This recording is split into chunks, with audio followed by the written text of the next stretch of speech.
Let's get analysis with Ulrich Brueckner. He's a professor of European Studies at Stanford University in Berlin, joining us from Berlin. Thank you so much for your time. When we listened to Victoria explain just what's happened today, she used the word divisions a lot, and it really speaks to the EU being quite divided on certain issues. Why is this? Or is it something that we see that happen quite regularly within the EU, especially since this war in Ukraine started? Well, it's not since the war in Ukraine started. It's in the very nature of what the European Union is.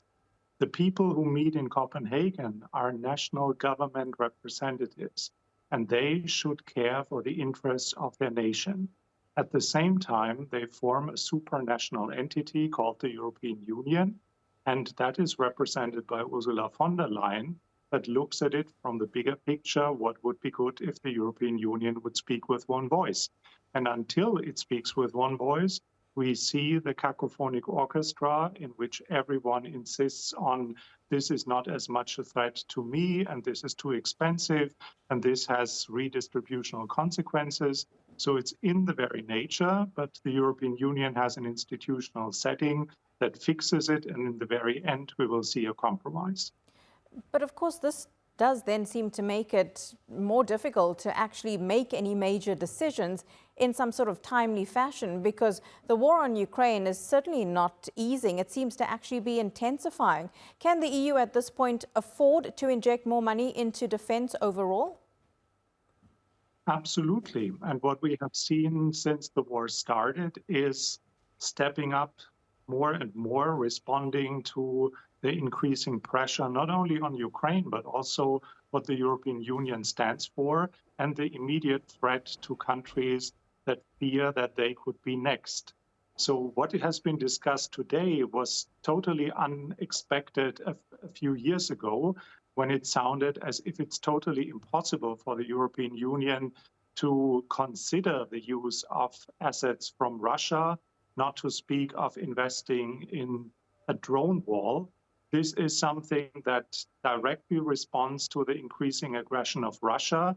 It is responsive. It's not a proactive step yet, but it shows that the European Union is willing and able to do what's necessary. Let's talk a little bit about this drone wall, because the Russians and now the Ukrainians, they are manufacturing their own drones.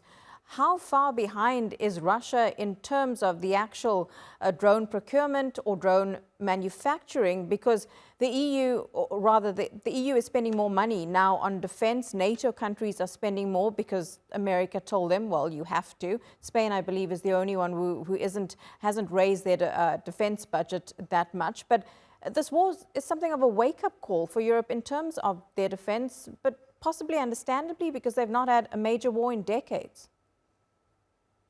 Well, the main project of European integration was first and foremost to be a peace project, focusing mostly on internal peace and not so much bringing peace to other places.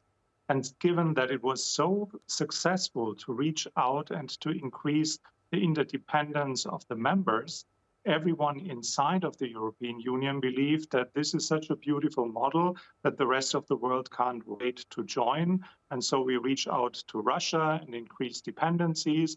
Russia needs the money, we need the energy, and that leads to an enhanced form of providing peace, stability, and prosperity.